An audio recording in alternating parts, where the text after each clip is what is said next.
Magandang araw sa inyong lahat mga kababayan. Nandito po tayo ngayon sa Kayandakal, Poblasyon Luba, Abra. Ang lugar na ito ay itinuturing na landslide prone area dahil sa matarik na kabundukan ito at ang uri ng lupa sa nasabing lugar. Matatanda ang nakaranas na ito ng landslide disaster dulot ng malakas na lindol na may 7.0 magnitude. Dahil sa insidenteng ito, ayon sa NDRRMC Situational Report, 4 na manggagawa sa isang construction site ang nasawi matapos matapunan ng gumuhong lupa. Matapos sa nasabing landslide disaster, ang lugar na ito ay patuloy pa rin itinuturing na landslide prone area dahil sa mga kondisyong geographical nito. Ang landslide hazard sa lugar na ito ay maaari mag-trigger dahil sa malakas at tuloy-tuloy na pag-ulan, lindol, pagkawala ng vegetation o mga puno, paggalaw o pagpina ng lupa sa matarik na bahagi. Kung muling magkakaroon ng malakas na lindol o matinding pag-ulan, maaaring magkaroon ng panibagong pagguho ng lupa, masira ang mga bahay at kalsada, at malagay sa panganib ang mga residente. Kaya't upang mabawasan ang mga panganib ng landslide dito sa nasabing lugar, mahalagang iwasan na ang pagtatayo ng bahay sa landslide prone areas, magkaroon ng slope protection at retaining walls, panatilihin ang mga puno at vegetation, sundin ang hazard maps at early warning advisories, at magkaroon ng malinaw na evacuation plan ang komunidad. Magandang araw sa inyong lahat mga kababayan. Nandito pa rin tayo sa Poblasyon Lupa, Abra, kung saan ang lugar na ito ay tinuturing na flash flood area. Ang flash flood ay isang hydrometeorological hazard.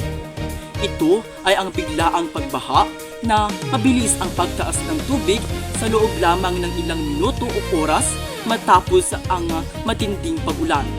At ang ilang mga sanhi ng flash flood ay matinding at tuloy-tuloy na pag-ulan, baradong kanal at estero dahil sa basura, pagkawala ng mga puno o deforestation, at ito ay mababang lugar o malapit ito sa ilog. Ang epekto naman ng flash flood ay maaaring pagkalunod o pagkasuga, pagkasira ng mga bahay, kalsada, sasakyan at ari-arian, pagkawala ng kuryente at komunikasyon, at pagkakalat ng sakit dahil sa maruming tubig. Kaya't upang mabawasan ang mga epekto ng flash flood, huwag magtapon ng basura sa kanal at ilog. Regular na paglilinis ng drainage system, pagtatanim ng mga puno, pagsunod sa early warning at agarang paglikas kapag may babala. At nandito naman tayo sa Barit Luba, Abra, kung saan makikita ang bahagi ng kalsada na nakaranas ng road collapse. Ang road collapse ay isang man-made hazard. Nangyayari ito kapag ang bahagi ng kalsada ay bumabagsak o nagkakaroon ng malaking bitak dahil sa paghina ng lupa o pagsira ng istruktura sa ilalim ng kalsada. Ilan sa mga sanhi ng road collapse ay ang malakas at tuloy-tuloy na pag-ulan na nagpapalambot ng lupa. 2, soil erosion o pagguho ng lupa sa ilalim ng kalsada. 3, madalas na pagdaan ng mabibigat na sasakyan. 4, mahinang construction o kahulugan ng maintenance. Ang epekto nito ay ang malagay sa panganib ang mga motorista, magdulot ng aksidente, masira ang mga sasakyan, at magdulot ng traffic at pagkaantala ng transportasyon. Upang maiwasan ang road collapse, mahalagang magkaroon ng regular na inspection at maintenance ng kalsada.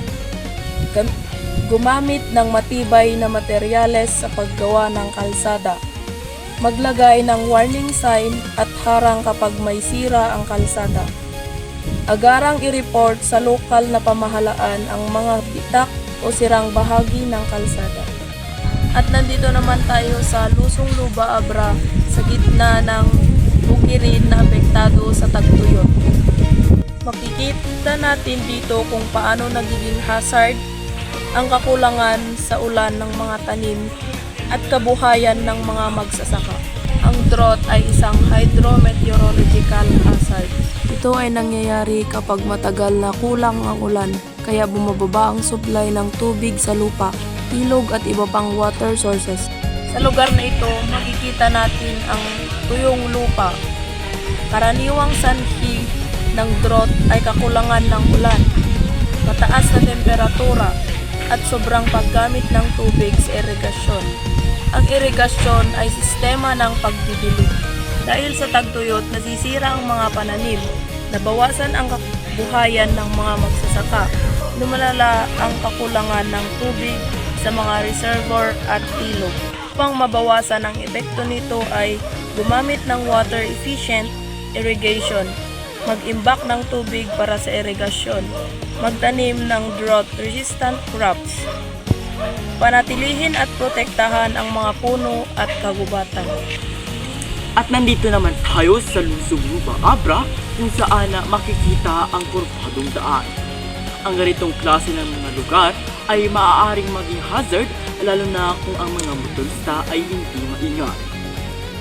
Ang kurbadong daan na isang man-made hazard o road hazard na bahagi ng infrastruktura ngunit maaaring magdulot ng panganib dahil sa disenyo ng kalsada at kondisyon nito. Sanhi kung bakit nagiging delikado ang kurbadong daan ay matarik o matinding kurba, madulas na kalsada kapag umuulan, kawalan ng road signs o babala, sobrang bilis ng pagmamaneho at mahinang ilaw sa gabi. At maaaring magdulot ito ng aksidente sa mga sasakyan, pagkasugat o pagkamatay, at traffic congestion. At upang maiwasan ang mga aksidente sa kurbadong daan ay maglagay ng malinaw na warning signs, maglagay ng street lights, magpatupad ng speed limit, maging maingat at magbagal sa pagmamaneho at regular na maintenance ng kalsada.